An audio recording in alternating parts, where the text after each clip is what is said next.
What is going on, guys? Welcome to today's video. Today we're going to show you a quick tutorial on how to replace a cooling fan on a PC. This can work for almost any computer, but here we're going to do this on a Dell with a case. So this grate right here is letting us know that the fan is right here. That's what we're going to need to remove.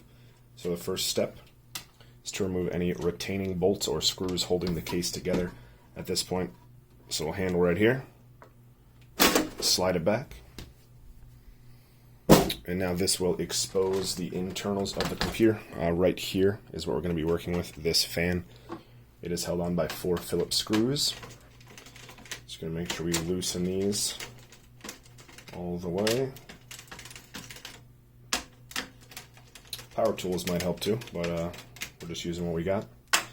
So now, once we have these loose, it is held together with this plug right here. There might be a little connector holding it in place. Just going to have to remove that, and we can remove the whole fan assembly, exposing the processor. And now at this point we can replace the fan housing on the heatsink itself. Just reinstall it the same way we uninstalled it. Make sure you get the connector plug back in there. We're going to do that just like this. Make sure we snap it in, and then we are just going to screw it in and put the lid back on. It's that simple, guys. Have a great day.